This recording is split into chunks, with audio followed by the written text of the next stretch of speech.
Saya bukan orang Kristen yang duduk di bangku gereja.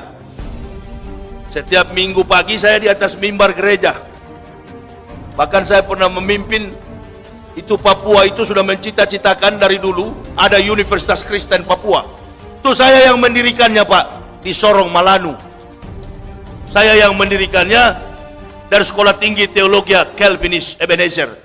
Kebetulan di sana itu berdekatan dengan Setie Al-Amin, Sekolah Tinggi Ilmu Ekonomi Al-Amin Muhammadiyah.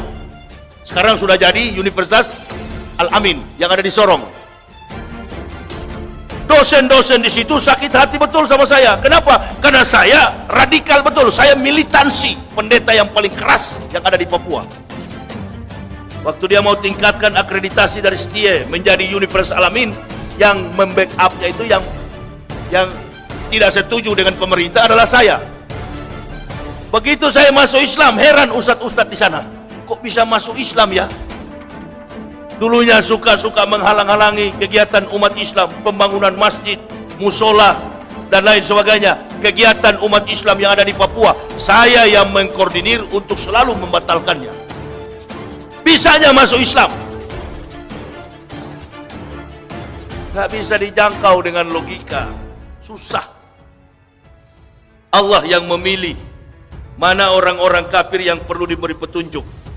Nah, kadangkala kita ada orang masuk Islam, langsung kita percaya.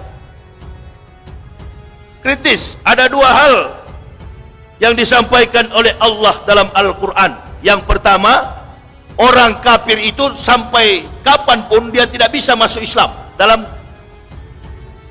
Diabadikan oleh Allah dalam Al-Quran, Al-Baqarah. Innal ladzina kafaru sawa'un alaihim a'ansartahum am lam tunzirhum la yu'minun. Sesungguhnya sekalipun engkau meyakinkan wahai Muhammad, orang-orang kafir tidak akan beriman.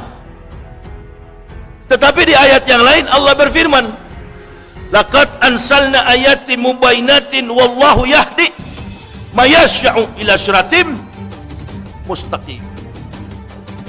Ini dua pendapat yang berbeda di dalam Al-Quran. Innal ladzina kafaru sawa'un alaihim a'ansartahum am lam tunsirhum la yu'minun. Itu orang kafir yang tidak diberi petunjuk. Apa makna? Apa maksudnya? Saya terus berpikir, memang benar di Kristen itu beda dengan di Islam. Di Kristen, orang-orang Kristen yang fanatis terhadap Kristen itu adalah tingkat kemampuan intelijensinya di bawah rata-rata. Itu yang paling fanatis dalam Kristen. Dan orang Kristen yang tidak lagi sibuk dengan urusan agama Kristen, atau yang pandang enteng, yang tahu bahwa Kristen itu bohong, adalah mereka-mereka yang berpengetahuan di atas rata-rata. Mana buktinya Ustadz Yahya? Cobalah ke Eropa, cobalah ke Amerika. Hari Minggu, ini hari Ahad, hari Minggu, datanglah ke Eropa dan Amerika. Datanglah di benua Eropa sana, Belanda, Jerman dan lain sebagainya, Inggris. Masuklah ke dalam gereja, lihat di dalam gereja kalau ada umat. Supaya Bapak Ibu bangga dengan agama Islam ini. Karena kita kadangkala la yagurunaka taqallubul lazina kafaru fil bilad mata'un qalil summa mawahum jahannam wa bisal mihad. Karena kadangkala kita orang Indonesia ini yang mayoritas Muslim suka terpengaruh dengan style gaya hidup daripada orang-orang Barat. Sehingga kita merasa diri minder, kita merasa diri tidak ada rasa percaya diri yang kuat bahwa saya ini memiliki harta yang paling berharga di dalam diri saya sebagai seorang Muslim. Itu tidak usah contoh jauh-jauh. Panas setahun dihapuskan oleh hujan sehari. Baru saya tahu memang, oh ternyata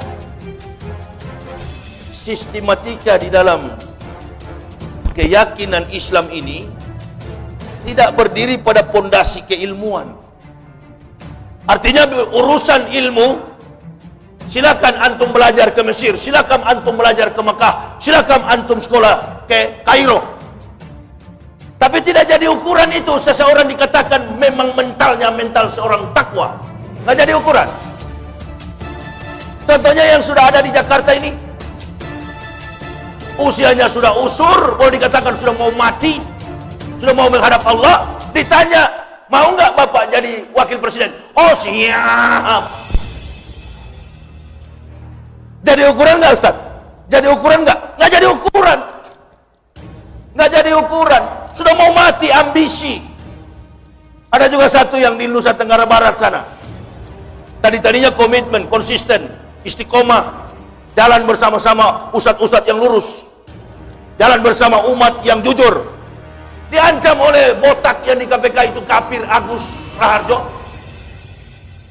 Langsung mundur. Kalau nggak salah tahun 2017, saya ceramah di Masjid Al-Falah. Saya katakan saya tidak percaya yang namanya Tuan Guru Bajingan, Bajang. Direkam begini, waktu itu Ustaz Somad suka jalan sama dia. Saya katakan, Ustaz Somad, ini direkam, yang ini yang rekam. Saya katakan begitu. Jangan lagi jalan-jalan dengan satu itu. Kenapa? Karena saya orangnya kritis. Dari mana Ustaz tahu? Ada jemaah bilang, betul kata Ustaz, berarti Ustaz ini berilmu. Bukan berilmu. Ustaz punya karomah melihat ke depan. Bukan.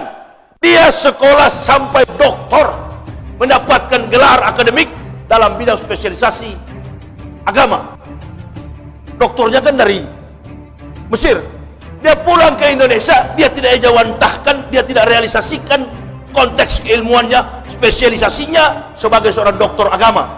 Tapi dia menjadi politikus dari Partai Demokrat. Dari situ saya kritis. Wah, ini nggak betul berarti. Dia membungkus dirinya dengan ayat-ayat Quran, dia membungkus dirinya dengan keilmuan hadis untuk mencari kepuasan nafsu dulu duniawi, syahwat. Di situ saya sudah nggak percaya. Memang betul terjadi. Nah, kalau orang kafir berbuat dusta, munafik, berbuat maksiat, Allah nggak cepat hukum. Tapi kalau orang berilmu,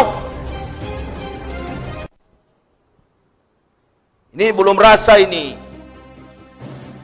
Kita skenario politik yang ada di Indonesia ini sebenarnya biang keroknya itu cuma satu. Kalau Bapak mau tahu, cuma satu biang kerok yang membuat kita semua khawatir di Indonesia ini. Bu,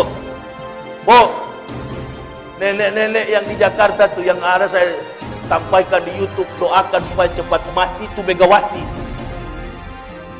Dia. Baru cucu-cucunya mulai ikut ke bawah, Mokhtar Ngabalin. Itu orang-orang yang suka menjilat muntahnya sendiri. Yang dia sudah buang dia jilat, dia muntah. Itulah orang munafik. Lebih bahaya daripada orang kafir. Kalau orang kafir kita tahu, tetangga kita Matius, Markus, Lukas, Yohanes, Stefanus, Stetanus. Tahu kafir kita tahu, Robertus, Spiritus, Capticus. Dari namanya sudah kita tahu, oh ini kafir. Tapi yang paling bahaya yang kita hadapi sekarang ini adalah orang yang mengaku Islam. Terbelah kita, pecah kita, cuma karena perempuan berdosa ini. Bukan kecil dosa yang dia lakukan di tengah bangsa masyarakat Indonesia ini. Dia obrak-abrik. Sebenarnya siapa dia ini? Dia pun nggak tahu dengan dosanya. Pasti ada yang menyetir dia. Karena tingkat intelijensinya Megawati ini kan juga Pak di bawah rata-rata. Cuma karena anak presiden. Tidak ada orang pintar di Indonesia ini kecuali beberapa orang saja. Coba tanya para akademisi yang ada di Indonesia.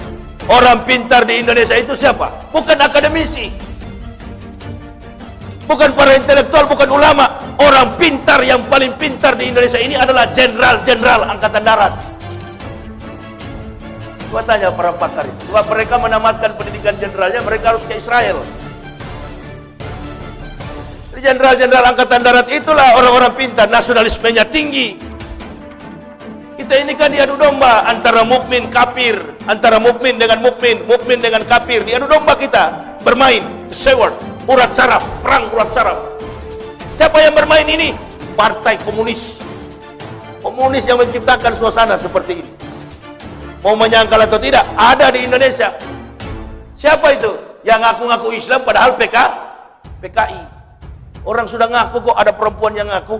Kami ini, anak cucu kami, ada 15 bahkan sampai 20 juta. Muncul di TV, dipanggil Ustadz. Manusia dari Jawa itu, sampah masyarakat. Sampah masyarakat, jadi juru bicara. Bela-bela pemerintah. Ketahuan sekali, banyak sekali pemakan tai di negara kita ini.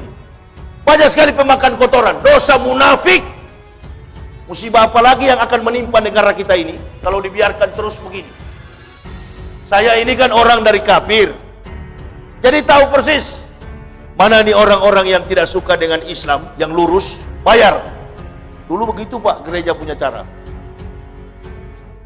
Protestan dari Stuttgart, bantuannya. Katolik dari Roma, Pantekosta, Bethel, gereja Pantekosta, aliran-aliran Pentakosta, dia dananya dari Bethel, Pinkestret, Nederland, kumpul semua dana itu. Dulu saya masih ingat, ada yang almarhum namanya, yang suka-suka ke gereja itu, tapi sudah disiksa sekarang, dikubur. Tetap masuk surga, tapi benjol-benjol. Nurkolis Majid. Itu orang-orang yang suka-suka bergaul dengan kafir, yang suka-suka puji kafir. Nah ini yang tantang Ustadz Somad ini. Memang dia ceramah bukan di dalam masjid, dia ceramah di dalam gereja. Siapa lagi? Ini tuh memang asli pemakan kotoran kafir. Saya sudah tinggalkan itu, dia yang ganti sekarang. Innalillahi.